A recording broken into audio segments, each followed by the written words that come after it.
Hey, what's your favorite board game? That's a Um, good question. I mean, maybe go ahead, Johnny. Risk. Fuck off, Johnny. I love Risk and Yeah, Monopoly. we take a risk every week with you. Yeah. That sounds awful. It's the game of world conquest, Chase. It's a game of sitting there forever doing jack shit. I've played No. exactly one game of Risk in my life, and it was excruciating, and I never want to go through that again. Well, I'm sorry that you played it incorrectly because it's a lot of fun. It's a good time. I like Risk. I played Risk in Space, a future Risk. Oh, They had you need to have at least 3 people, I would say. yeah, one If of you're my playing roommates against had one that. other person. It Yeah, was cool. like Kramer and I Newman played Risk style. of Rain. Risk of There you Rain's a go. good game. That's a good game. Not a board game, but a good one. I like Boggle. Boggle's a good time. Nobody likes playing Boggle with me, though. Why Would are you? Because Did you beat Peggy Hill? Well, yes. Because you're competitive and you probably are a pain in the ass to play against. Yeah. Yeah. So it's a miracle that you are nice to us, knowing how you are. Well, that's because we haven't played Boggle yet. Can keep it that way. All right, to listen to anime and fucking robots at war with you. Can't handle anything else. I think that the game I've probably played the most is Monopoly. Yep. And I don't think it's the best, but I have a lot of good memories playing Monopoly with people. And we've got a few different versions of it. Most recently, Sarah and I picked up a Jaws board game that is really fucking cool. It's a 2-part. So basically you start and you flip the board over, and one person plays as the shark and the other people play as a group of scientists trying to take out the shark. And it's a ton of fun. It's a really good time. Nice. We buy more board games than we play. Like I think board games are fucking awesome. I love the packaging of them. I get very into what they're trying to do. And then I realize, Bobby, you're an old fucking man and nobody wants to hang out and play a goddamn board game with you. So yeah, I mean that's kind of my. I mean we started at least playing Magic, which not a board game, but it is a game that you have to. Well, I guess you could play Arena, but it's a game we mostly have to physically be in the same room with to play each other. yeah. Yeah, I mean I like board and card games, but so often it just feels like we do video game stuff. We're like the video game guys, so we're gonna play video games if we're gonna do something. Or you say, hey, let's play this fucking board game, and then you have too much of a good thing, and you have to you're like, fuck, how am I gonna read all these instructions? I don't know how to play this. And then the game is just reading the instruction booklet over and over again. That's the game. There is a certain aspect of that. I'm sure there are a ton of incredible, mostly German board games that are dense as fuck and fun if you actually learn them and play them, but I'm just not that guy. I also get that my answer of I like Boggle. Like, yeah, of course you do, you fucking basic bitch. Hey, what's wrong with Boggle? There's nothing wrong with Boggle, but it is Yahtzee's a good time. I like Yahtzee. Sure. I've played some Taboo. Yep. I like a Dictionary. like a catchphrase. Sure. I have someone gifted me Settlers of Catan a few years ago. It's very good. So, like that's the one that feels like sealed in plastic. It's cool. That's the one that feels like it's like baby's first board game to get you into the crazy board games. Become a tabletop sicko. Yeah, like Catan itself is not that difficult, but it's a step up from like a Monopoly or Snow Cones of Dunshire. Sure. I feel like what we've accomplished with our show, I've always won, and I think this is kind of what I was just reflecting on the subject we're going to talk about, and I'm going to hand it over to you in just a second, Chase, but I was reflecting on just the subject around games and changes and stuff, and I always wanted to have like a poker night or a D&D night or something. I always wanted to have that thing. I'll take your money.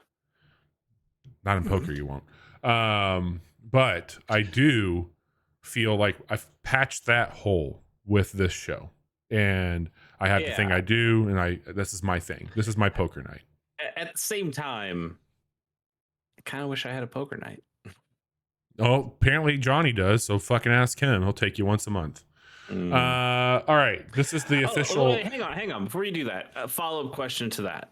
What is Yes. your favorite board game video game?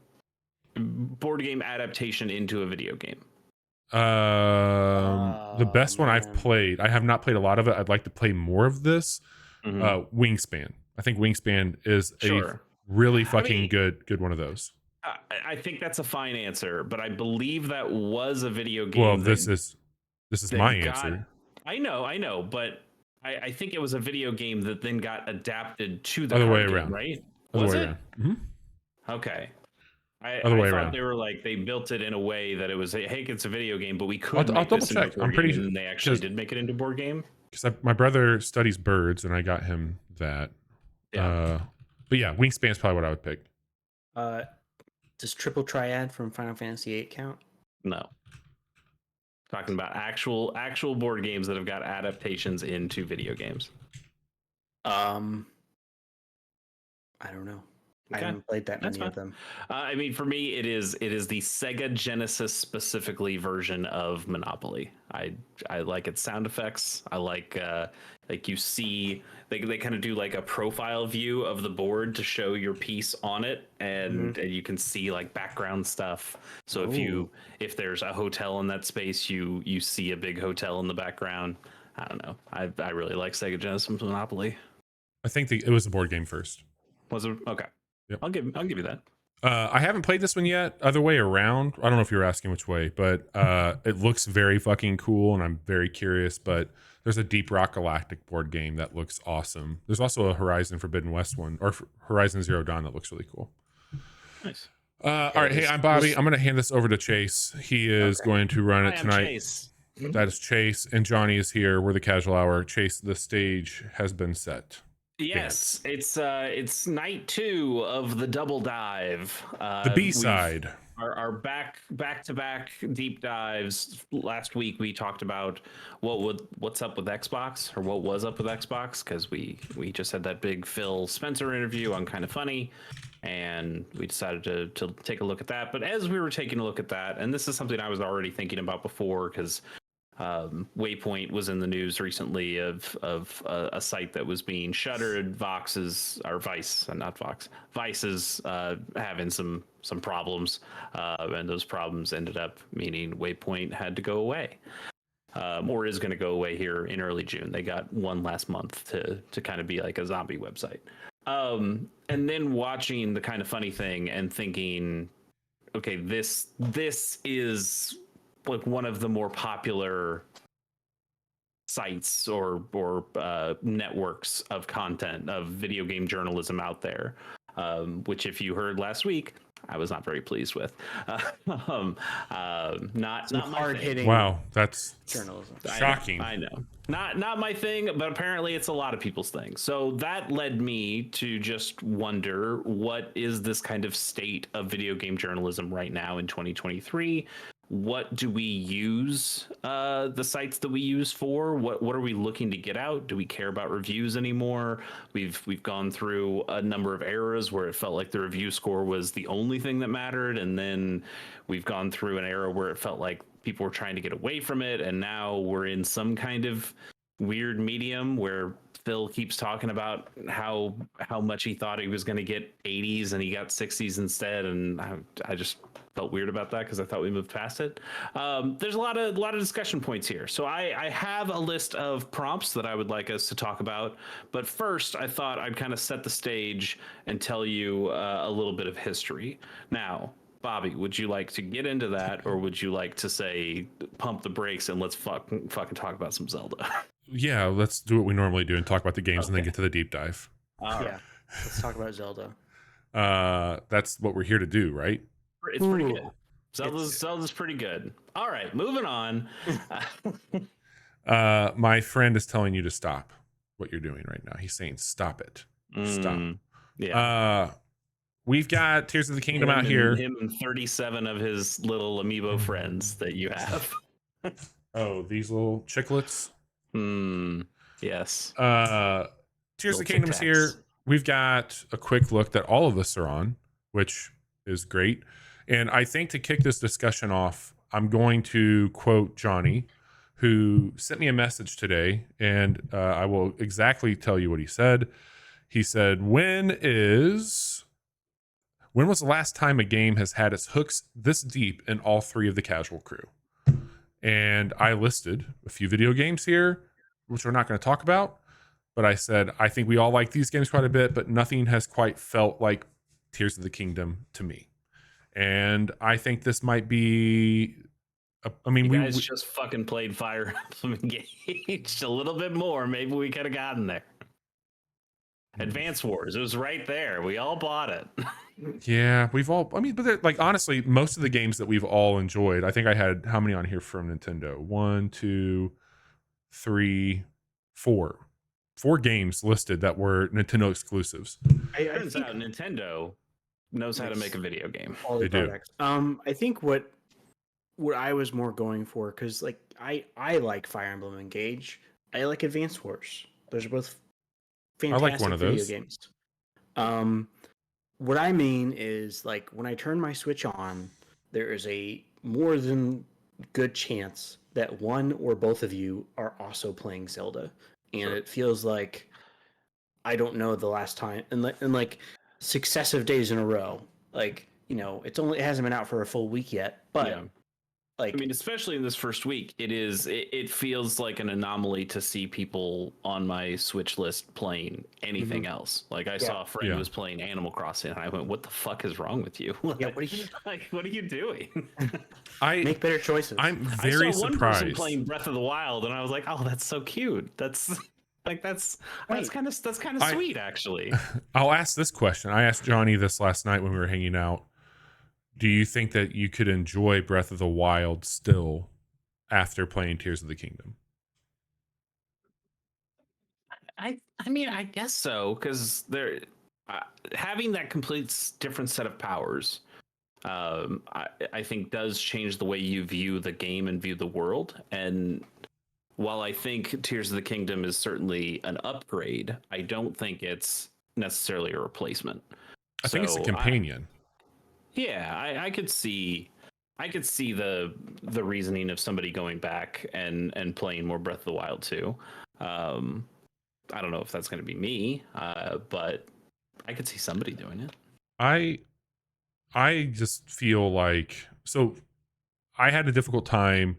The further I got away from Breath of the Wild, I was really just like, holy shit, this is something very new and fresh. And I thought from a video game mechanic standpoint, it was very fascinating to me. I felt it was a better video game than it was a Zelda game. I've shared that on here before. And I'm fucking kid from the 80s that grew up playing Zelda, fell in love with it. It's the reason I love video games the way that I do. And I wanted some of that DNA there, which some of the things I wanted weren't. And I was hoping for more of the story beats. I was hoping for more of some of the gear, the exploration of dungeons and shit. Everything is here for me in Tears of the Kingdom, to where I feel like I have somehow struck gold in having these two amazing things built together. And it's not too far onto like the old school Zelda stuff. Like I'm making Link look a certain way that I feel represents the Link that I grew up with, but at the same time, I'm exploring it in a way that I just feel so fucking happy to have the best of those two things, in my opinion. I mean, they put temples back in it. They put there's actual dungeons to do, which more of a variety in boss battles too.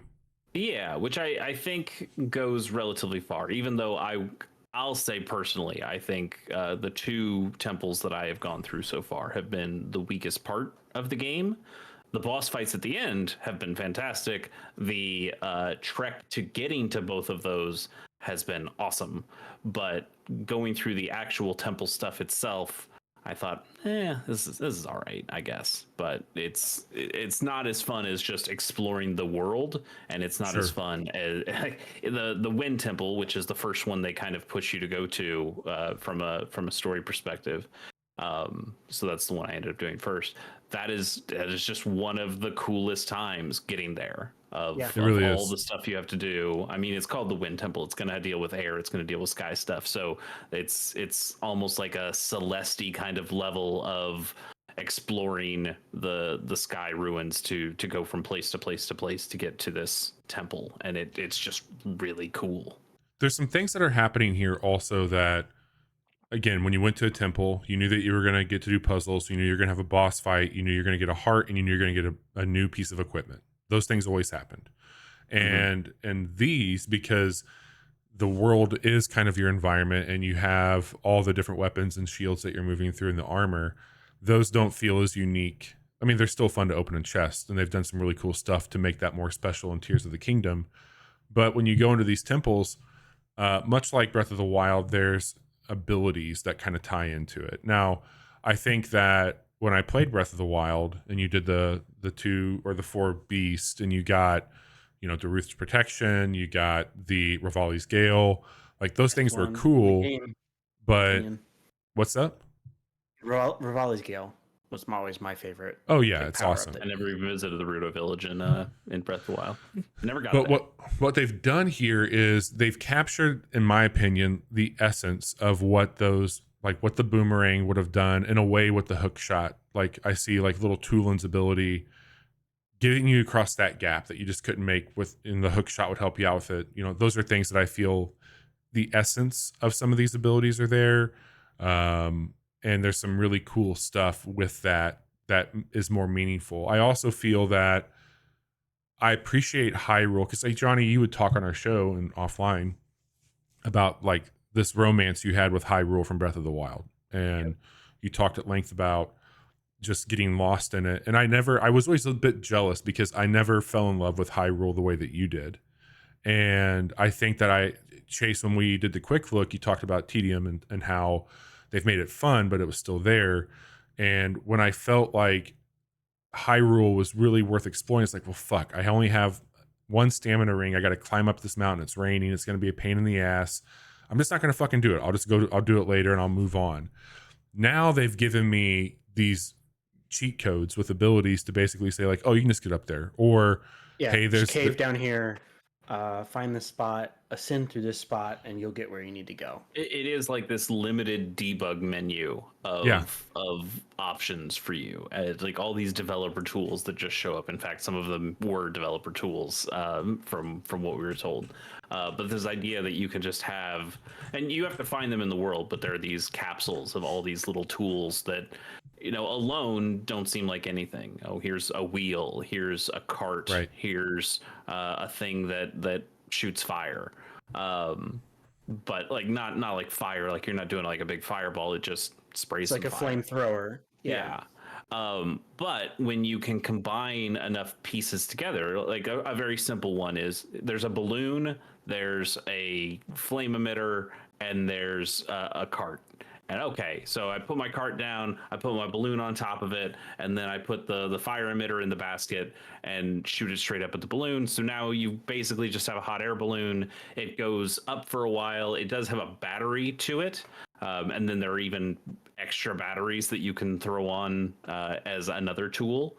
And so now you just have a way of getting up wherever you need to go, and then you can jump off it whenever you need to and use your paraglider and what else you need to be able to fly around to something high. I did that today because there was a shrine that had a bunch of ice around it, so you couldn't climb up it. And like, well, I just need a way to get just enough height on here so I can jump off and fly over to it. And you know, it took me maybe 5 minutes to put it all together and get up there. But once you do, you're like, damn, I'm a genius. Great, that's awesome. I think the way I feel, make a really, really long bridge. Well, that's the point, is that this is going to be weird to say, but I felt like Breath of the Wild required you to be an engineer. And in some ways, you do that even more in Tears of the Kingdom. But I feel like I have been given the ability to brute force most situations in a way that feels cool to me. Like if I wanted to build a mechanism that had fucking suspension and all the things to do the job, I could, and I could get a lot of validation. But if I wanted to just strap a fucking rocket to my shield and take off like Iron Man into the sky to get up 20 feet, it's certainly faster and gets more than 20. so Those rockets will take you a little higher than 20 feet. So we'll call him Creed. I think that it's really cool that it gives me and like it's almost like Nintendo's sitting there watching you and you're like looking back at them as a kid would, like, can I? And they're like, we don't give a shit what you do. Like, literally have fun. eat the fucking cookies, kid. Stay up past your bedtime. Have fun. There's also, I think there's also, to keep that metaphor going, it's a little bit of like looking back, it's like, am I allowed to do this? Can I do this? And like, yeah, man, give it a shot. Try it. See what happens. Do it. Save your game, save scum. But go for it. I've saved so many clips of failed experiments, and it's on my it's Switch. So good. Just like, oh right, there was only a rocket on this side, so of course when the rocket went off, it all went in that direction, and just the interplay of the physics and like all of these different mechanisms working together. I've seen someone build a multi-stage rocket. Yes. It's just, it's insane. Like the creativity and the ingenuity, like on display, of people just fucking around and figuring out what's gonna work, what's not gonna work. Yeah. The poor little lost Koroks getting yeeted to the moon. I did learn if you do, because I built a rocket cart for one earlier today, and it didn't go where it needed to go, and then I died. When I didn't die. I went to bed. I came back, and it was back in the spot where it originally was. So, if you send it into a chasm or something like that, I think if the game like resets. Yeah, it's got something like that. I think I've had moments, I could be wrong on this, but like I've gone into a shrine after building some contraption to get to that shrine, and then when I come back out, that thing is gone. Which is sad, because I have not found the way. I know you both have it, but I have not found the way to just get the blueprints of whatever thing you built. Yeah, you can. So it keeps track of every step. I think up to 30. I think, and then also you can favorite certain ones, and you can find blueprints. It's it's incredibly fascinating to see, and I don't want to get into too much of the story beats, but I've always loved the lore of Zelda so much, and I think that having the ability to bring what I feel has been some of the most fascinating story beats in a while. Like I really appreciated what they were going for thematically with Breath of the Wild. I think a very like unconfident Zelda was really cool. I liked all those things, the dynamic between them, even further in Hyrule Warriors, where they went into some of the story stuff with that, was really cool. But I've always felt in any sort of medium that you need to have a villain who is equally as compelling as the story or who the character would be. And I've always thought Ganon was really neat. And Matt Mercer, so far, he's fucking doing a great job in this. It's really cool. I've got 3 temples down. It sounds like you both have 2. 1. I just have 1. I have and just Dorito. This is, well, I guess, like a very personal compliment I could give the game, and I've shared it with both of you. And we do the show together every week, but I typically move through games at a pace between making videos here or talking about stuff on the show. I try to be maintaining something, but then like adding a few things into it. This is the first time in a long time where I have felt no pressure or desire really to do anything but what I'm doing right now with a video game. And I think this is just a fucking experience. Like I feel little distraction. I feel very focused, and those are things that like I haven't had really since we've been doing the podcast on. Like I always feel, we talk about this all the fucking time, but we have to be doing new shit. And I finally just have felt like so relaxed and excited to just let something wash over me. And I remember like we've been talking like sometimes together, sometimes Chase will say something to me about it, or Johnny will independently.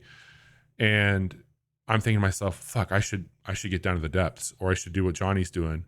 I want to keep up. And then it's just like, there's no right or wrong way to do this. Like, Just the way you want to play. I'm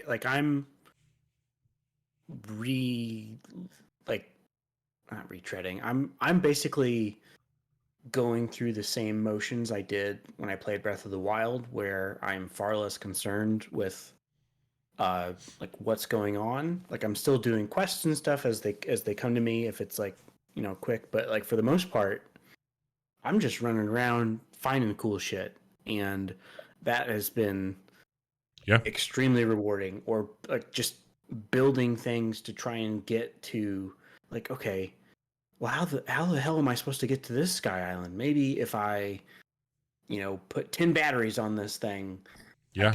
I can finally get high enough to get to where this place is. And am I even supposed to be here right now? Like, what happens if I show up there? And Yeah, I've definitely gotten to a couple places where it's like, oh, I guess I could do this, but probably shouldn't right now. Probably a bad I'll idea. come back another time. I Yeah. don't need to go to this giant maze box. That's a future Chase's problem. I don't need to deal with that. What's the scariest thing that you've encountered, Chase? Have you guys had to fight Phantom Ganon yet? Yes. Yes. A few Yeah, times. fuck that.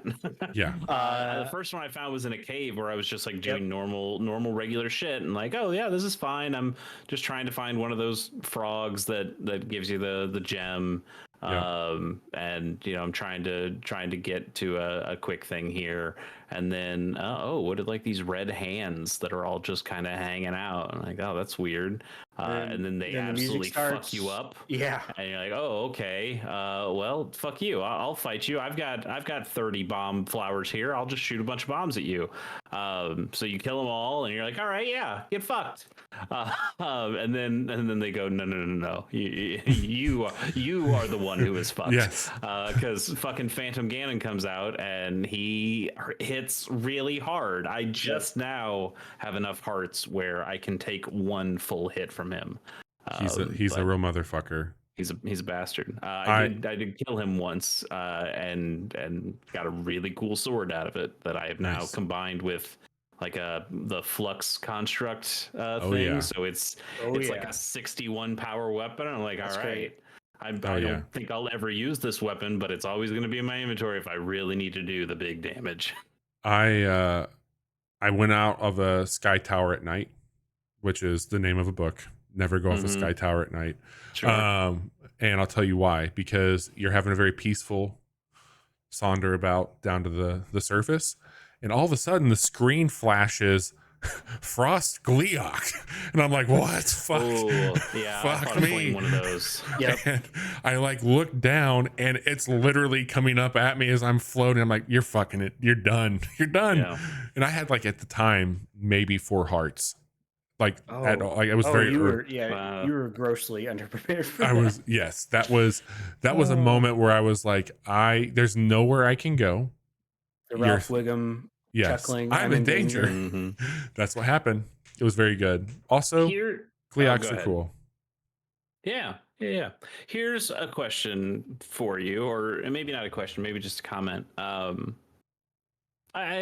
it is a question. How many times has the game crashed on you? 0. None. How many times have you seen a glitch? 0. It's insane. It's incredible. It's incredible. Nintendo Switch. I don't even feel like I've seen frame drops. I'm sure there probably have been, but it's chugged a couple times in spots, but like for the most nowhere part, like Breath of the Wild did. Yeah. Like this is some fucking Nintendo seal of quality shit. It is, man. For all the stuff we talked about last week with Xbox and the Halo Infinite stuff and the Redfall stuff. Well, even it's Pokemon Scarlet and Violet stuff. Sure, absolutely. Nintendo and specifically Game Freak and Pokemon Company have not been immune to this, but it's kind of incredible. I haven't seen anybody talk about a crash. No, at all. And like considering everything that's going on, this game is so interconnected. Yeah, I think interconnectivity was the thing about Breath of the Wild, where look at how all these things interact with each other. And Tears of the Kingdom says, "Hold my beer. We're gonna do it even bigger." Yeah. And and it's this incredible Like mechanisms all working together, and the somehow rewind nothing functions, has like gummed up the machines. keeping track of the movement of like what axis I mean, everything even is traveled on. Ascension, It's that nuts. could, like, the fact that you're going through like at a click Yeah, from, you're passing through geometry in the Like, game. yeah, you're and literally going out of bounds, but yes, you're not like, you're not going out of bounds to the point where it's fucking up the game. It's just another right. mechanic that's in there, and there hasn't really been an issue They've with it also, so far. the physics, that's the other thing. Like, you can watch some of these constructs, the way that they like rely. There's a whole fucking little side quest of propping up a sign. Like, the physics that they've brought into this game on top of all that. I remember when we were doing the quick look, we went up to the Sky Islands, and you're like, get the fuck off this island and jump. So I went and I'm just thinking to myself, like, because in that moment we went from a Sky Island, we went down and we went straight into the chasm from a Sky Island. Mm-hmm. Yep. That whole fucking thing is incredible. And those I don't know anything about game design, but there does seem to be, I mean, they have their three distinct layers when you get into the map, but it does feel like there is some loading in there of, hey, here's like a chunk, here's like a stratosphere between Sky Island shit and the ground where nothing's really going to happen, and we're going to load in geometry on the actual ground level as you come in, and then you have a similar thing with the depths. But yeah, it all just feels seamless. There's no real load times. Like, you're not going to a black screen and it says loading anywhere. It's There's hardly any breaks at all. Like, the Just- only real yeah. breaks that I've had is when you get to a Join temple a and it's shrine. like, yeah, or a shrine for sure. But like, you get to a place and it goes, okay, now you're going into this very small instance piece, and then you'll come back out to the big open world that's just your playground again. One thing that stood out to me, I can probably stop talking after this if you all want me to, or else I'll keep going. But I've always associated just incredible music with Zelda. Basically, since the first time I stepped foot on Hyrule Field and Ocarina. I mean, even before that, like, the themes were very awesome. But what I'm getting at is it's iconic. Like, it it's is a series iconic. with iconic music. Yeah. It was very much diluted in a way in Breath of the Wild to me. There was some Mhm. very pretty piano and like soft. It was very sparse. It was, Mm. it was extremely effective in the moments that like those little piano keystrokes would come Yeah. up. But I'm guessing. Go ahead, finish your thought. Sorry. You're fine, man. I feel like there's the personality and the remembrance that you would get from a Zelda song. Like, if you went to a town, I know that music. I know the town. I can hear it in my head right now when I go to certain places. Similar to like Yeah. And like, even Link humming those notes from Ocarina when he's cooking now, I think are really great. But that's been awesome for me. Like, even like that. I think the music. I like the music more in this one. But I will just say, well, Breath of the Wild's piano, I cannot help but think about Venkman trying to scare the ghost at the apartment. They hate this when he plays it. Dr. Like, Venkman. every time that like the keynotes that you're talking about comes on, I'm like, oh, that's just Ghostbusters. They hate this. Anyway, Keeps the pose away. I think I like these shrines 100 billion Yes. times more Yes. than the shrines in Breath of the Wild. And I I like thought the ones in Breath of There the were Wild some really bad. good ones in Breath of the Wild. Sure, I had some fun times, but it felt like there were a lot more combat challenges in Breath of the Wild, where it's, Yes. hey, we don't really have anything for this one. Why don't you just go in and fight a dude? And also break all your weapons, and also, get very little out of it, where it just feels like, man, it was almost a waste to go in here. And a lot of the shrines in this one are little puzzles, and with all the little tools that you have available, not even the ones you have available, you're actually not allowed to use the ones that you bring into the shrine, but they give you all the little pieces and say, here's a couple of things that you need to do, figure out how to do them. And almost never you're almost never losing any of the stuff that you come in with. In fact, they're giving you even more stuff when you're there, with, here's a little side area if you want to go above and beyond to go find 10 arrows or a better bow. There's topaz. yeah, there's extremely little combat in these. Like sometimes there'll be one of the little green dudes in there that you got to fight. Um, but more often than not, he's dropping something that's better than something you had. But so often I go into these and I can just kind of tune out the rest of the game. I don't have to worry about what weapons I have equipped. I don't have to worry about the type of shield that I'm holding, whether it's metal and it might conduct too much electricity. But I can just go in and I can play this really cool little puzzle, and it's giving me ideas of things that I can use in the main world. Um, you guys have probably seen this because you probably went east earlier than I did in the game, but I ran into my first shrines that start using electricity, and you try to like in a couple, yeah, move the current Yeah. from one thing to another. One specifically I did where there's a big turbine. I guess I'm going to spoil this one, but I think it's a pretty early one if you're going east. Where they give it's the first one with turbines. So you've got this like rechargeable battery that's down here, and it's you kind of place this on one point and it starts to spin, and then you can put a fan blade on top of that. And so now you've got a fan that's going up, and they want you to fly up higher so you can get some flame emitters. And I went, oh, okay. I don't know why I need flame emitters, but sure, that's cool that they're here. And I still wasn't figuring out. Okay, well, I've gone everywhere that's available to go in this shrine. The door won't open. What do I need to do? And then it kind of clicked with me. Oh, the things like there are a bunch of pillars around that are ready to be lit. And I went, oh, okay, I can do that. So I picked up one of these flame emitters and tried to spray it. And okay, Sure. hey, a couple of them are lit. I just need to get all these lit. And then it had a fucking sprinkler system. Oh God. I'm like, oh, fuck you. How the fuck am I supposed to do this now? And it did take me a minute, and then I realized, oh, you put the flame emitters on the fucking fan blades. And then it was just this pinwheel of fucking fire. And I felt like a genius and a god at the same time. And at one point, because you can stand up a little bit higher where they wanted you to jump off and paraglide to the higher stuff. So I'm just looking down on my big pinwheel of fire. I've solved the puzzle a long time ago. I can go through the door anytime I want, but I'm staring at this giant spiral of fire and thinking, yeah, I made that. fucking It's so video fucking games, good, man. It's so good.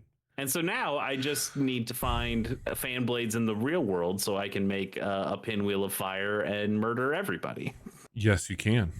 I know you can. I could put it on a boomerang like you did with the beam emitter and just throw this big flaming circular disc of death. That'd be great. Spring shields are also a good time. Sure. Well, one last thing before we move on. Yeah. Hey, I'm the one who wants to talk more about Zelda, Yeah, not Bobby. We're going to be talking a lot about it. Yeah, I imagine we will. But I think that so you talked a little bit when you did the beasts in Breath of the Wild, and you'd get a little power out of it. I forgot even what they were, what they do. Like the Roost protection put a shield around you that would pop eventually and kind of knock people back. I think. Yeah, Mipha's Grace. Have a heal. It was heal. I can't remember her name. The electric lady. She would do like an electrical storm. Yeah, and then I like that one quite a bit. Rivali's Gale, which is a boost that would was like Ascend. Yeah, it was Ascend without Ascend. Sure. So you got these little powers that were nice that did open up things more to you. It was less that they opened things up and more that they just made you a little tankier, especially when one's a shield and one's healing on the spot. It was just kind of nice. Didn't really change a whole lot, but it was just kind of nice. Now I feel like the powers that they're giving you, and again, I only have 2. Bobby has 3, so I guess I've seen the third one that I'm about to get with the Zora. But the powers that they give you feel like a new ability. It's not like you're not getting a tool like a hook shot or the Cane of Samaria or something, but you are getting a new tool in your toolbox that you can use whenever you want, whether it's the gust, there's I guess I'll spoil the Goron one as well. Like Johnny's already seen it if he's with the guy who gets him that. But he's just like a big rolling bomb that you basically just use as a bowling ball anytime you want. Oh, I haven't seen that yet. Oh, I'm sorry. That's cool. Yeah, it's great. It's bombs on demand. It's fucking awesome. It also leaves a fucking trail of fire. So it's okay. Yeah, I'm going there next. He's the best. He's just the best. He was the best in Breath of the Wild too. He was so fucking good. And then the one that Bobby did in the quick look is like it is like a bubble shield, right? It's a bubble shield, but if you attack, it all goes out in a shotgun widespread blast. Oh, that's cool. Yeah, Nice. so it stays on you and it'll absorb, but you can then attack with it as well. So if you got any fire enemies around you, it just immediately puts them out. Very nice. So it feels like you get these things that really do change the game. There was a place that Bobby and I were talking about earlier of like, man, you really have to bomb the hell out of this place. And for me, it was I just had to wait like the 5 seconds between Yonobo getting his power back so I could use his bomb skill again. I do appreciate they gave him such a short cooldown. It's shorter. He's got a short fuse. It needs to be shorter. It needs to even be shorter. I wonder if that. Well, you can. Do you guys have? Okay. Do you want me to tell you? I guess I don't care. You can upgrade your. You can upgrade your people. Mm-hmm. Interesting. Okay. Is that a fairy? No. Fairy's just for armor, I think. I haven't even seen a fairy.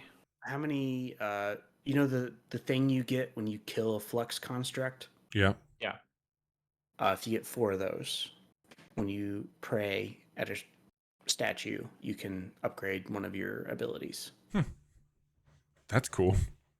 The actual cores? No. Okay, I guess it's in the treasure chest on them usually. I forget what the item is called, but it's like, it's those equivalents of like the shrine balls. Okay. I've fought a bunch of them, and I don't feel like I've gotten any of those, but interesting. That's cool.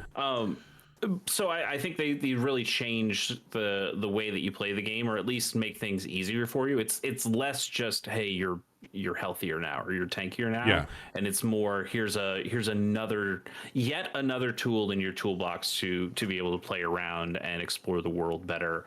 And then also they just roll around with you, and you've got a fucking army. Like you're rolling deep anywhere you go, and it's fucking awesome to get the Rudo guy, and he's just hanging out and sniping people, getting critical hits. And then Yonobo's like, I just have a giant sword, and I'm gonna fucking clock anybody who comes around. I used to be really scared of the blue bokoblins that have armor on. No way. Now I go, oh, okay, well, Yonobo will handle him. He'll break the armor, and he attacks very slowly, but he's gonna hit him eventually and knock off all the armor, and then I can get in and just jab. One of the things that I feel people should do is play the game how they want to play it. But if you are going to take any advice, they do it right away. And there's a reason for it. They basically put 4 dots on the map. It's 4 temples. It's where you get these people we're talking about. And I assure you, it will make exploring those things that you want to explore a much better time. Especially the Rudo Village. Like, there's a reason they push you to do that early. Yes. It's because that gust to use with your paraglider is such an incredible combo that really does extend your range so much. And in fact, it's got me wanting to upgrade stamina even more than health. Compared to Breath of the Wild, where also stamina felt really important because you had to climb and do all this shit. But in this game, it's almost even more important because now I can get up so high that if I just had more stamina to use the paraglider on, I could go way, way further. Yep, agreed. So it's a good time. For a game I didn't even know if I was actually going to buy and play, certainly not when it first came out, to have already put, I think, pretty much just about as much time as you guys have. You're on it every time I'm on it for the most part. Well, yeah, it happens when you don't really turn it off. Yeah, it's a cool game. I this is still too early to say, but I don't know if this is going to be my game of the year, but I feel like it's going to be hard for it to be lower than a 2. Like it's like it's second or first at this point. I'll tell you this much. I did not have that on my fucking bingo card this year. What, that Zelda would be good, or that I would like Zelda? That you would like we Zelda. knew Zelda would be good. Yeah, we knew. I just did not have, and that was going to be my closing sentiment for me, is just I sent it to you all in a message, but I remember distinctively before class started, we all were in the cafeteria, and when Ocarina was out, talking to people about it, and I would go to my buddy's house and he would come to my house, and we would just watch each other play this game. And to be able, like when it first came out, Johnny and I were streaming on Discord to Chase, who was hanging out with us watching it. And now to have these conversations, to have us all in the quick look, it's still cool and very much an important thing to me to be able to share this type of thing with my friends. And there's been a handful of games, like I will now conclude my thought from earlier, but I put down Hades. I didn't put down Hades. I'm sorry. I was thinking about Hades, but I put down Animal Crossing, Mario Odyssey. I put down Fights in Tight Spaces. I put down what else did I put here? Final Fantasy VII Remake. And we've had a few of these together, like where we've gotten to go in and have a blast with it. And it's just nice to have. Into the Breach. Oh wait, no, Bobby didn't care about I was later to it, but I came around. Eventually, yeah. Learn the error of your ways. But anyway, it's just nice to have that.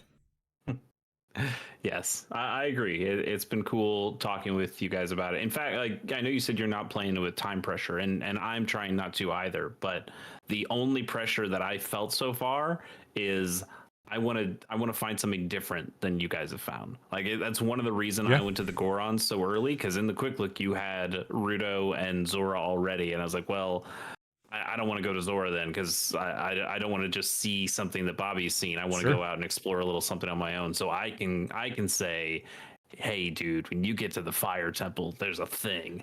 And I got to do that a little bit. And then even Bobby's like, I think I'm going to knock out the Fire Temple before the podcast tonight. And I went, all right, I did a lot of stuff before that, just getting there. And then, of course, like 40 minutes later, he's like, oh, yeah, by the way, it's done. God damn it, you piece of shit. Well, even though you're not on time pressure, you're still hoovering up that game at a clip, and it's impressive. It's been all right, very nice. You guys ready to move on to our deep dive? Yeah. So to kind of bookend again, this is kind of spurred off of the Waypoint ending, which is kind of a weird bookend. That site started when Breath of the Wild came out, and now it ends when Tears of the Kingdom comes out, and it's a weird situation. Anyway, so we know that games are really popular.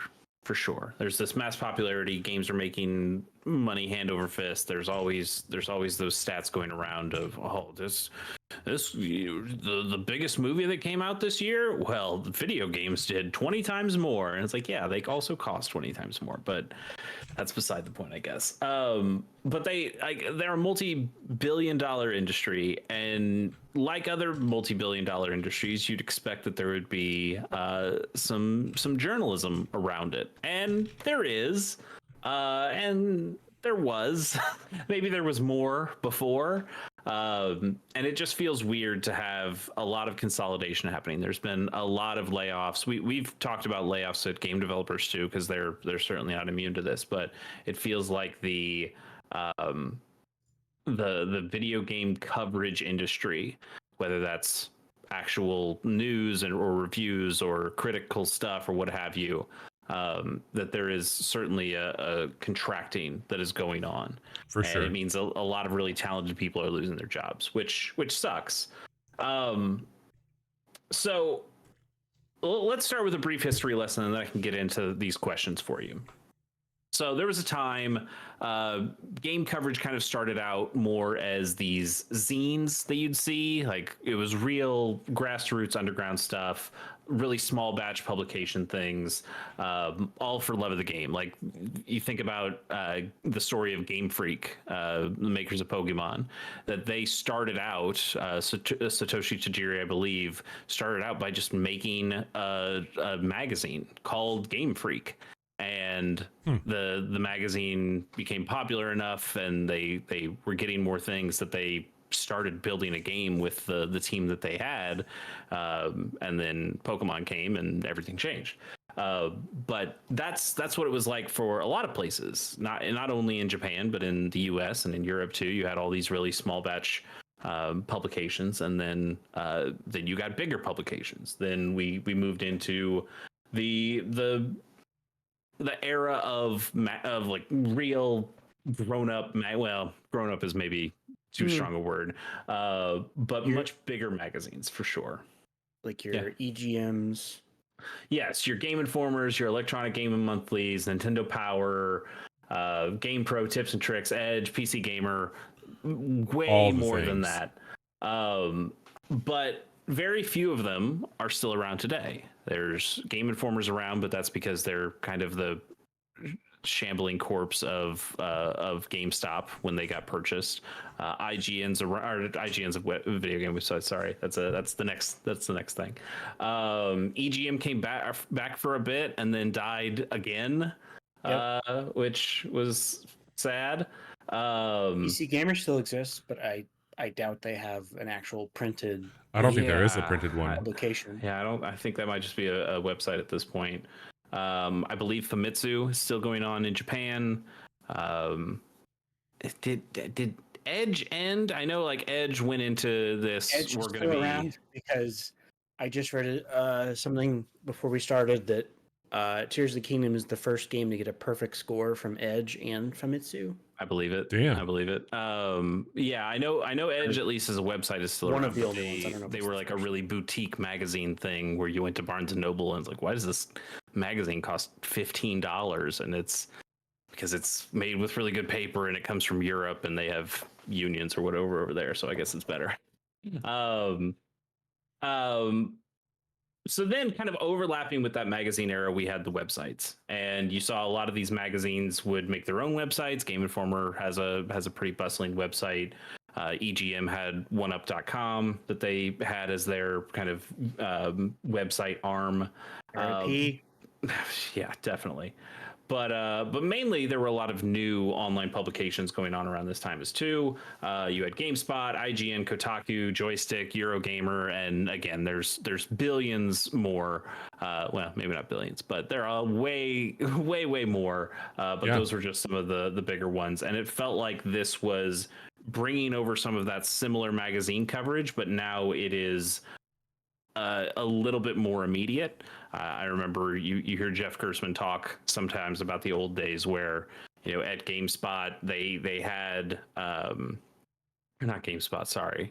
It was something else. Like they had a magazine portion and the online portion, and the magazine guys would always treat the online people like dirt because they were just they weren't the artists, cheap new kids, and they didn't understand what was going on. But then at some point you realize, wait a minute, we don't have to wait until the next month to put out an issue. We can just put the news out right now, and there's this immediacy to it, and people really flock to that. Plus, online you're able to put in videos and audio, even if they're real small reel clips. That's something, baby. You could put in all the screenshots you wanted of Triple H's hair in the new wrestling game, and you could see how that stuff was going on. And so you'd have these magazines, or you had the magazines, and then you had the websites, and magazines kind of started to die off a little bit.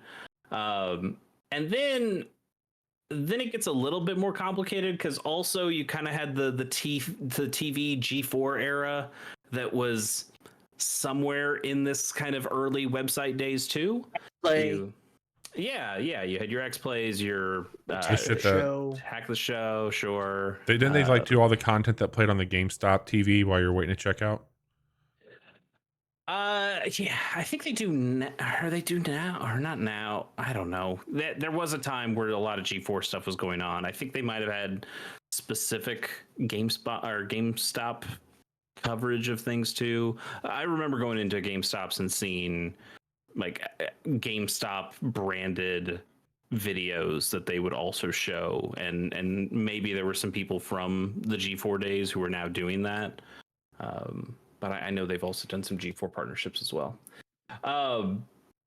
And with the TV and G4 stuff, I feel like you had a pretty real shift from these kind of monolith companies of this is something that Kotaku did, or this is something that EGM wrote. One Up also was a part of this kind of thing as well over on the TV side, but you had this kind of rise of personalities where it's less the outlet that mattered and more, that's something that I like listening to what Morgan Webb has to say. I care about what Nick Sutner at One Up or Patrick Klepek from One Up has to say. And that all really changes, I think, once you get to Giant Bomb, where that is it's just bigger then. Like that's really, I feels like a catalyst. I know it is for us because we were all big Giant Bomb fans, but I think despite them being relatively small at the time and still are relatively small in the grand scheme of things, that there was a shift from that kind of monolith thing to now it's more individuals. I don't think, Kind of Funny is way bigger than Giant Bomb ever was, but I think if you ask Greg Miller, he would probably say, I probably wouldn't be doing this if it weren't for Giant Bomb. I mean, sure, because he was at IGN. He was at like the most monolithy of monoliths of the website days. And then you get inspired to break off and do your own thing. You get enough people, you see that personality shift. People are starting to pay attention more to bylines. You're starting to get into podcasts where these companies feel like, well, podcast is a new thing. We got to be on those too. And One Up also, is a big catalyst in that as well, of all the podcasts and things that they did. And it really got a lot of those names out there. Shane Bettenhausen, John Davidson, just hearing from these people on a weekly basis got you to the point of, I know this person. You kind of develop those parasocial relationships, but you also get to a point of you care about the person more than you care about the company. And and that is where I think this big shift has gone. So even though there are still GameSpots around and there are still IGNs around, I think a lot more people are starting to look at the bylines, good and bad. I know that I've seen certain comments of like, oh, it's another so-and-so's review. This is going to be garbage, or this person doesn't know what they're talking about, which is something that you can get the backlash of having a more personality-driven thing. But I think for us, it's something that I think is better. You get better coverage because now you're caring about what a person has to say. You're starting to understand this person has their own specific likes and dislikes, and now I can use that lens to think, okay, this is what they had to say about a video game, and I can now use that knowledge to know if this is really something for me, other than just seeing, GameSpot gave this game a 9.5. I guess quote unquote GameSpot thinks this game's a good game. And I think that was really helpful. And now we've kind of moved into this second era of video game websites. You get your Polygons, your Rock Paper Shotguns, Kind of Funny, Waypoints. We also are now in an age of streamers with Twitch stuff. We're in an age of video essayists with YouTube, and then we also have Twitter. And I know we're all following Wario64 or some other people on Twitter who put their new stuff out there that way as well. But it feels like we have gotten so far away from what we were before, in good ways and bad ways, where did you pick up the latest issue of Game Informer comes to there's no need for such a thing because everything is so scattered. Yeah. So everything is so much more individualized and scattered, but at the same time, it's scattered. So there's no kind of way to consolidate and have a place to really go for all your news in one place. So that to me was really interesting, and why I kind of wanted to bring this up, because I want to ask you guys genuinely, what are the places you go for video game news? I know you guys send tweets and links and stuff in the group chat that we do that has news from a number of different sources. But I guess I'm just curious. Maybe Bobby, we can start with you. What Yeah. are some of the places that you go to these days to get your video game news? Honestly, in the last 2 years, I have gotten most of my content from TikTok. I've got it tuned in pretty good, and I follow people that I find are interesting. And the cool thing about it is that most of it is just chopped up content from other sources that they put their main content on. And so I'm getting a quick rundown. It's like an RSS feed for me. But Mm-hmm. uh, Twitter and TikTok have been two of like my main sources. I um I don't really go to a set website on like I'm going here to get this. Like I'm not going directly to Kotaku, but I might see a tweet from them that links to a story that on their side panel when I'm going through the article, I'm like, oh, okay, this looks I might, kind of click through a few things on their webpage and then I'm like, all right, I'm gonna go back to Twitter now. And I don't have that.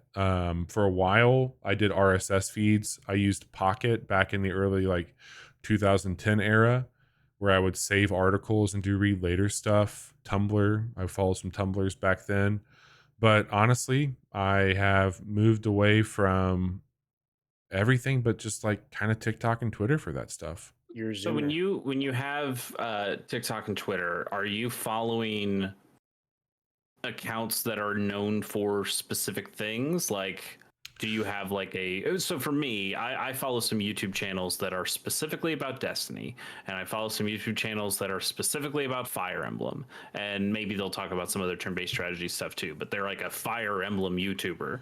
So you get any news that comes out about Fire Emblem, Yeah. I know that they're going to comment on it at some point, so I don't really have to worry about putting a Google alert out for Fire Emblem content, because I know I'll find it I mean, from these people specifically. Do you have there's like a a Zelda TikToker that you pay I mean, attention right to? now, Or, it's funny you say that because well, that's everybody's a Zelda yeah. TikToker these So, days.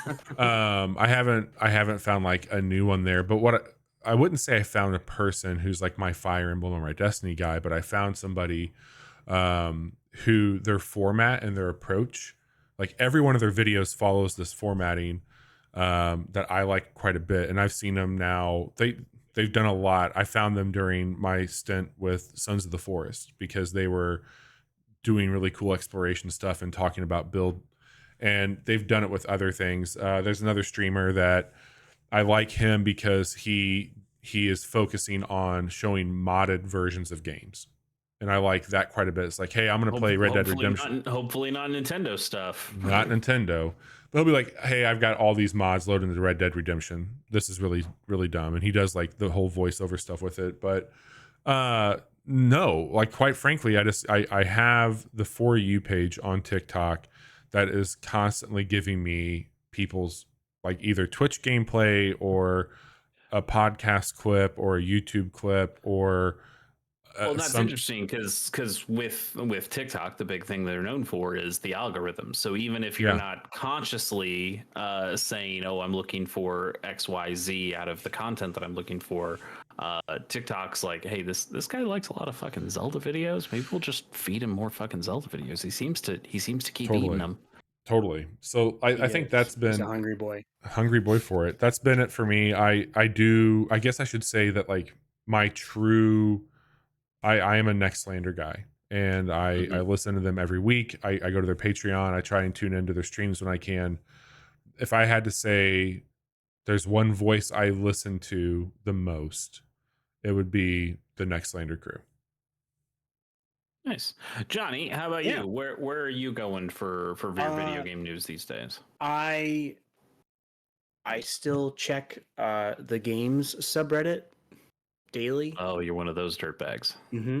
Okay. I it's just it's like news gets posted there, and But so also crucially, you're going to our games, not our gaming, yes, correct? That is I the do that is not go to the r/gaming. I have gone to our gaming sometimes and gone, yeah, That's why I'm never here. Yep. This place sucks. It's like, hey guys, It's like you the same. Yeah, remember it's the same Yeah. four jokes. It's the same. It's jokes or the formats. We're And gonna reuse it all. yeah, and the game subreddit has, as it's ballooned in popularity over the years, has become like I really just go there because it's like an aggregate for all the stories that I'm probably interested in seeing that day.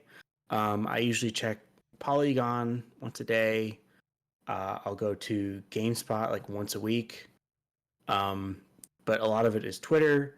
I have lots of YouTube channels like you for very specific things that I follow. Like I have a Crusader Kings YouTuber that I follow. I have, uh, you know, the strategy game guy. But then I also have video essayists. I have. You're gonna have to introduce me to your strategy game guy.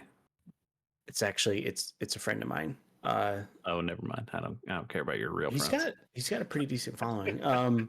But like Vadi Vidya is like, if like fuck reading about Elden Ring lore, I'm gonna wait to see what Vadi has to say on the subject because he's the authority on this. I have a similar thing with Destiny. It's like I'll listen to what Bife has to say about the Destiny lore, so I don't have to pay attention during these cutscenes. Exactly. I certainly can't keep all of this. You know how you guys ask me Yeah. how I play games so much and so fast? You just skip it all. I just skip all that bullshit and go and fucking do it. But you're also over here going, oh, I can't believe they did such great stuff with the Zelda lore in Tears of the Kingdom. It's like that game doesn't have.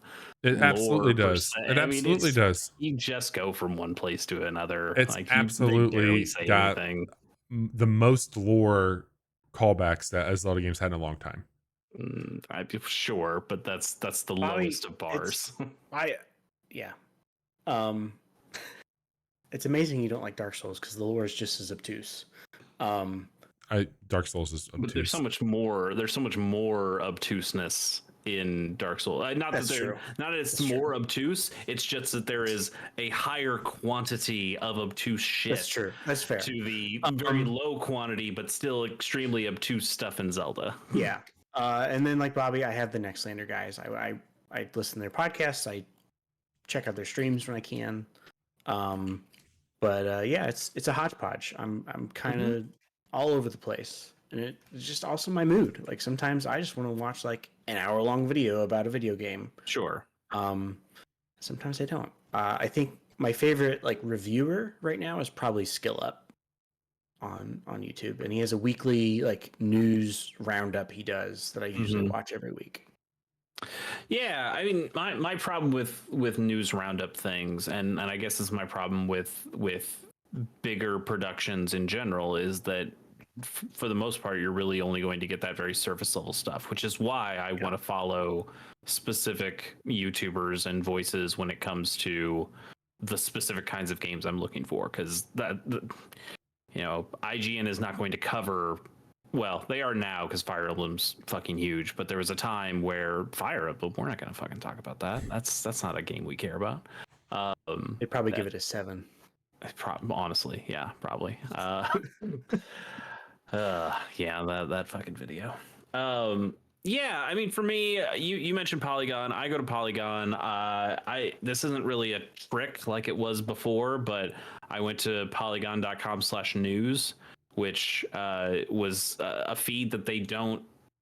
Maybe they have it now. I don't know. At one point, they took out the tab in their top bar for news, but that was like the place where you could go to find the video game stories instead of something about the next Marvel movie or whatever. And that felt like a cheat code of, oh yeah, I'm just getting the gaming stories. That's great. But now I guess the way they've tagged things, like it all kind of goes into news. So it's much less useful than it was before. And now you're getting maybe about 50-50 on game coverage versus not game coverage bullshit. Yeah, there's a story about a new theme park opening up in Orlando called Minion Land.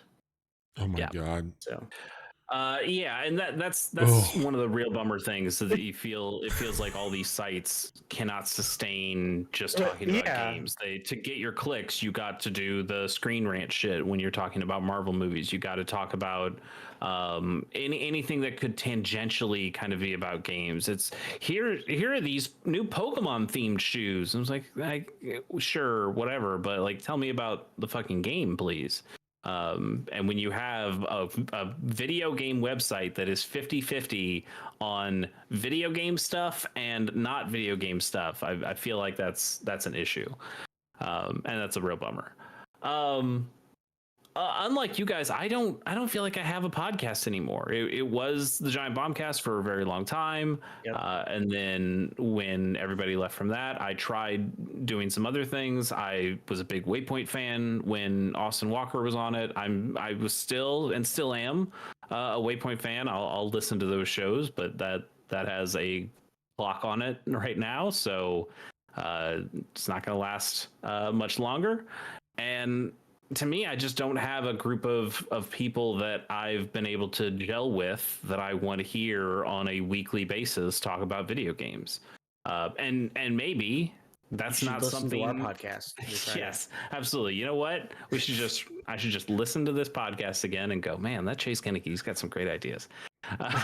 you would be listening to a lot if you did that for that filter. You would Yeah, you would fair you would enough. realize that's a lot. Well, and here's kind of a question. This is maybe getting to the end sooner than I meant to, but maybe that format of three guys sitting around talking about games relatively generally is outdated at this point. You think? Well, what do you want to do with the show? Like, what are you? That's my question. Is what? How are you happy with the coverage that we do with the casual hour right now? And what, if not, what do you think we should be doing that we're not doing? I mean, it's never been about trying to make this a thing Totally. that I do. So like I'm happy doing it the way that we want to do it. And if people want to tune in and enjoy what we make, that's great. But like if that was my main focus, I feel like we would need to be on stream for 5 to 8 hours a day, Yeah. reacting to things as they happen. Because like that's And Bobby you know, can do that, but I don't think yeah. that the two of us want to be in that. No. But you have like, your Asmongold's, people like that like all they do is just sit at their computer, and if they're not streaming a game, then they're talking about things that are happening in the gaming industry, and they've built up these audiences for themselves. And like that's who people look to get Yeah. their thoughts and opinions about the happenings of the game industry. So I think also that's a good point. it's all like so much stuff is just sponsored. Like it's Mhm. like I'm covering this because the company is paying me to cover it. So you don't know if you're necessarily going to get like an honest, Totally. I mean, we talked. This was really early in the casual hours life, and I remember Bobby saying, "Hey, should we think about talking to some companies, sending out some emails, treating ourselves like a video game outlet, and maybe getting some review codes for games and being able to talk about on the show?" And at that point, and I think I'd probably answer the same way now, is I absolutely don't want to do that because that puts us in a position where this is one work, which I don't want it to feel like work. I want us to feel like we're having a good time here because, to Johnny's point, this is something that we do for pleasure. It is something that we do to have fun with our friends. And if this turned into a second job, especially a second job that isn't paying us, then it would feel really wasteful. But also, there's like a responsibility that you get when you start accepting those codes that okay, now you have to start signing shit, you have to start being official. And I mean, we're called the casual hour, and I know I wasn't here to be part of the naming, but I think the naming is appropriate, and we've kept it going where there is something casual about these hangouts. We can do something more formal like a deep dive that we're doing now, but Yeah, and yeah, This we talk about games that are current because we are people who stay current with video games. We're not doing it because we feel like we have. I mean, we do have that podcaster syndrome that we talk about where we feel Yeah. like somewhat obligated, but it's like, you know, if we spend the next 3 weeks just talking about what we're doing in Zelda, mhm. like that's not. It wouldn't be the worst thing Yeah. for us. Maybe the audience doesn't care by the third week. Sure. Oh, But you mean that's Right. basically episodes 0 to 10 of our show, where it was where it's about just either Witcher Tokyo 3 and Mirage Tokyo or Mirage Witcher session. Yeah. 3. Yeah, I would absolutely. say for me, I feel our show has evolved a lot post pandemic. Yeah. Yeah. Bobby, you have poured your heart and soul into like upping the production value. But again, you have talked about on occasion, like this is just a thing that I like doing. Like it's, Yeah. um so like if I knew like Bobby feels like this is a thing an obligation that he has to do, like because Oh, we're I've checked in with Bobby multiple times. Like, hey, are you sure? Like, you've done yeah. a lot of shit this week. Yeah, if Are you sure you want to be doing that? Maybe you could back off a little. And he's like, no, yeah. I just like doing it. I'm like, all right, Yeah, fine. like if we were striving to reach new heights or whatever, Oh, we I would have would kicked you to the curb a long time yeah, ago. Yeah, You're you'd have been gonna gone. wait. Fucking out and of here. I would feel way more guilty than I already do about how much Uh, Bobby puts into making this. So It's just a very yeah, elaborate hoax that you two have fallen victim for. I It's just know. a hoax. Hey, Here's what it comes down to. This is flashback March 2020. Hey guys, since we can't like hang out in person, what if we just tried streaming like once a week? And it's a good then time. 3 years later, It's Bobby has a CRT filter with our weekly schedule. it's So it's a situation where I do feel like we have I know how we are. I know what goes on in our lives because we're all friends outside of this. And I know where I'm at with my other friends that I've known longer than both of you. That I don't. That doesn't compute. I but don't. yeah, I'll say this is that I put this effort in because I feel like I'm feeding something that produces a very beautiful friendship. And yes, we have this thing that we do together, and yes, we can drive each other fucking crazy, but it's a chance for us to have time. Like whenever somebody asks me about my podcast, they're like, "Hey, what do you talk about?" I'm like, "Oh, it's just a tool to keep hang out with my friends." That's what I've been saying now. It's just a thing I do to hang out with my friends. Oh, okay. I'm like, yeah, we talk about video games, but it's ostensibly about video games, but it's mostly about Uh-huh. hanging out. There you And go. it's one of those situations where when I think about us and I think about what this is, yeah, it's fucking dressing in a very big way of flashy lights, CRT filters, but it's really just I put things I don't know how to not do things to things I care about. I can't let things I care about be well enough. Like if so I you never leave me Yeah. alone. yes. Yeah, like some of us make enamel pins for all the podcasts we're a part of, and others make a ton of TikToks. But like, Yes. we They're we all do we do a bunch we of all good do what we stuff. can for sure. You I know, think Bobby, there's. I think I just had. I'm sorry, Chase. No, go for it. I just had what people struggling with sobriety call a moment of clarity. What's that? Oh, You finally. you do like it makes so much sense that you love games like Satisfactory because you've taken that same idea and concept Yeah, and you've turned it into he's gamified life. yes. You figured it out. It's all there. I've not hid it. Yeah. It's the same thing. But listening, I'm thinking back to you describing like, oh well, okay, I have this set up, and then that, that makes this so much easier for me whenever, because like we were talking about like how the fuck do you generate all this stuff, and you're like, well, it's really not that difficult. It was really just laying the foundation, and then Yeah, It's from all there, template. It's all templates, man. it yeah, I'm is. like you fucking sicko. You It's are the a same sick shit. man. I know. I wish. It's a good thing I don't go to Vegas because, fuck, I'm easily Anyway, distracted. sorry, Chase. What were you gonna say? Bobby would get both his knees broken because he'd be counting cards. Yeah. Like they wouldn't allow that shit. Um, I mean, I know we kind of started. Yes, we're doing this as fun with our friends, but certainly I feel like we started and maybe even have evolved to become even more of like a mini giant bomb. That's our inspiration. Those are the people that we like. We do. We don't do a 3 hour long podcast. I'm up for it. We know. Anytime you guys are ready, we can do the 3 hour Diggy podcast. knows. We know. 5-star Pierce podcast, knows. 5-star run times. I know that's a waypoint thing, but it's whatever.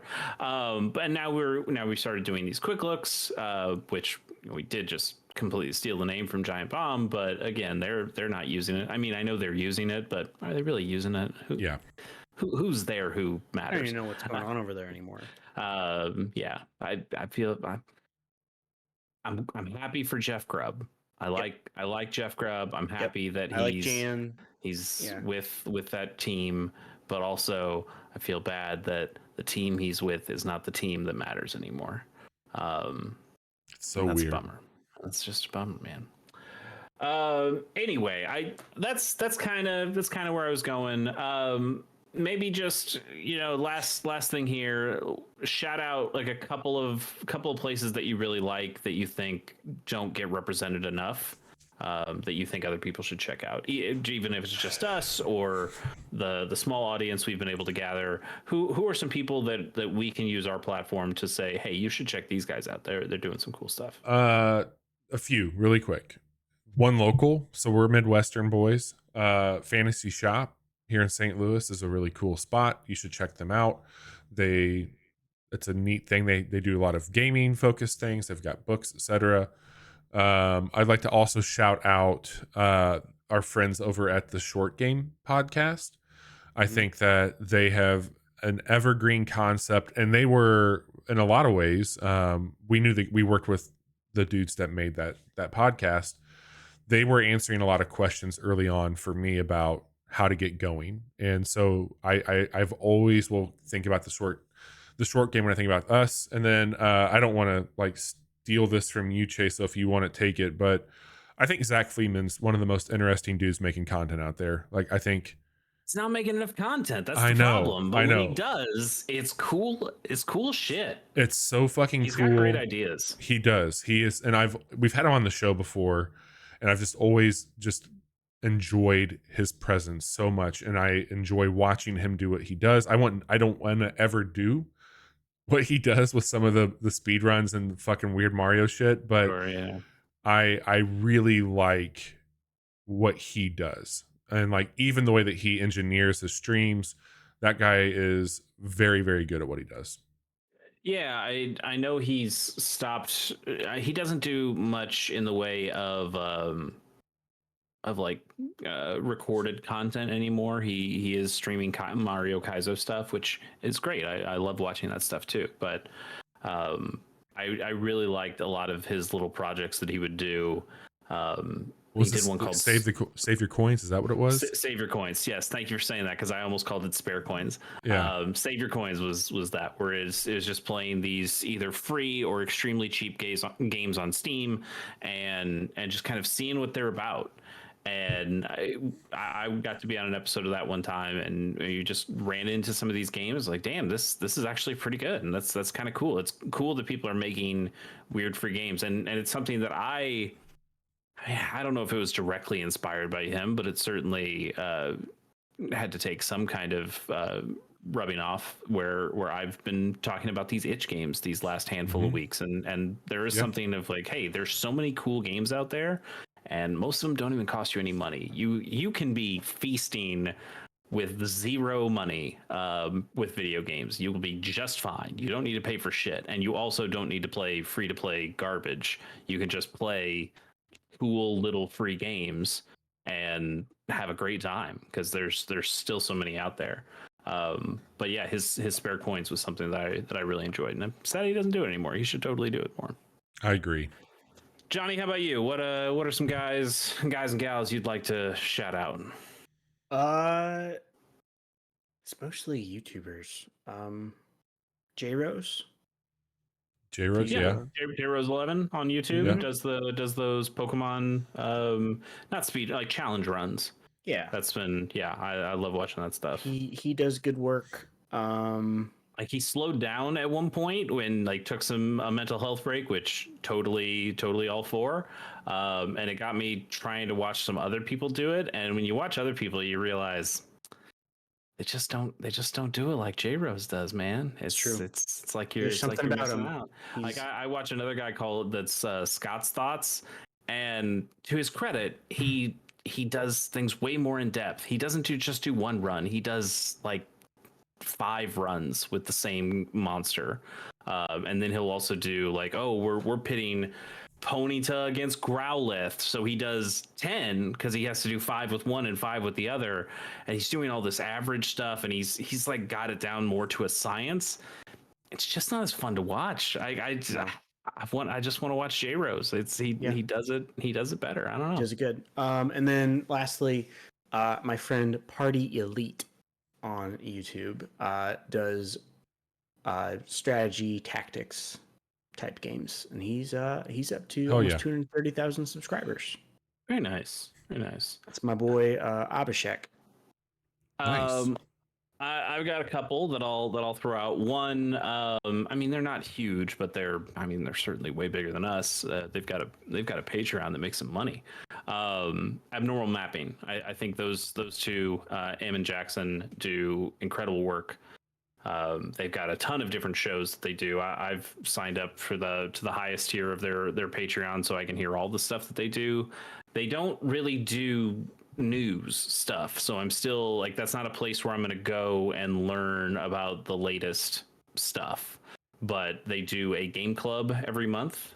That is the Abnormal Mapping podcast, where they talk about just a different game each month that they both play, and I think they're really insightful and have some really good thoughts and ideas about the games that they're talking about. They're also the guys who do the Gundam podcast, and I really like listening to Great Gundam Project, even if I'm having to watch Gundam Seed right now, or Seed Destiny right now. And oh, you thought I didn't like Destiny? Seed Destiny is the worst Destiny. And then another one, I was going to say J Rose, but since Johnny took it, I will mention another Pokemon YouTuber I think is doing some really interesting and like maybe weirder stuff. And it's a YouTuber called, I want to make sure I'm getting the right one here. Is that the right one? Yes, I think that is the right one. Big Yellow is the name. Big Yellow, all one word. Big No, it's Yellow. Big Yellow. Okay. They talk specifically about Pokemon Gen 1 stuff. Like they're really into like the Gen 1 competitive meta stuff. So they're talking about like how good Tauros is and how awesome Hyper Beam is in Gen 1, and it's crap everywhere else because it's always doing the recharge, but in Gen 1, and there's talking about like all the different tiers of the game that's still going on. Their most recent video that I love, because I was thinking about doing something with my YouTube channel, with the Pokemon Stadium game that just came to Nintendo Switch Online. I wanted to play that game just with rentals and stream it. I was going to do that with like an emulated copy before it came to Nintendo Switch Online, but now that it's there, I still want to do that. But I think it's really interesting to play with the rental Pokemon because they have specific movesets tied to them. So you're not going to get the most meta moveset on a meta Pokemon. Like I think Game Freak kind of specifically balanced it in a way where the really good Pokemon kind of have shit movesets. So you sometimes might want to take Kadabra or even Abra over Alakazam because they have just better moves, and all the Pokemon get leveled up to specific levels for the different cups anyway. So they did a video recently that's called the Pokemon Stadium Rentals meta game, and breaking down who you'd take in these different situations, and it's just really fascinating stuff. There's so many people out there who will tell you all the cut content from Pokemon Red and Blue. Look at all this crazy shit, but this is like a different style of that, where here's some things you didn't know. Like, yeah, you'd think playing with a fighting Pokemon in Red and Blue is garbage because they all have bad moves, but here's the ones that are the most viable, and sometimes you can kind of make a team with some of these guys. I think that stuff's really interesting. So Hell yeah. yeah, Big Yellow and Abnormal Mapping, I think those are people that you should definitely go check out. We'll put it on the docket. Chase, Yeah. thanks so much for this. This was awesome. It's always nice to get introspective on what's happening out there with all the things, but really appreciate you taking time to put together not one but two deep dives this month. Yeah, I hope we get more people talking about video games. Part of me wants to go back to a time where there was like a single site that kind of aggregated things, and I could just have it there and go, yep, that's my video game news for the day. But there is also something nice about it being so much more spread out. You're getting deeper on lots of different topics, rather than having a surface level thing about everything. And For sure. that can be good, but it also makes it tough to have an outlet these days. Totally. Well, if you are trying to fill a gap and you found us, we are a podcast, but we do, as the guys called out, a little bit more these days.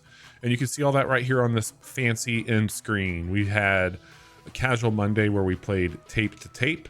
It's fancy, but it's a template, right, Bobby? It is a template. It's just a template, guys. It's just a template. template. And we've got a quick look going up of that same game on Thursday. It is a action arcade hockey game mixed with a little run-based goodness. It's fun. Had a lot of fun playing that with Chase. In early access, still seems like it's going to be in early access throughout the year as they keep thinking about more stuff to put into it. But I would say it's early access in a similar way to Hades, where there's a game there that you can play and have a good time with, and they're just going to keep adding shit or tweaking shit. And it's less that, hey, we've got 2 levels and give us some money while we work on this still busted game. It's not. It is there. You can play this and have a really good time. For sure. So we've got that.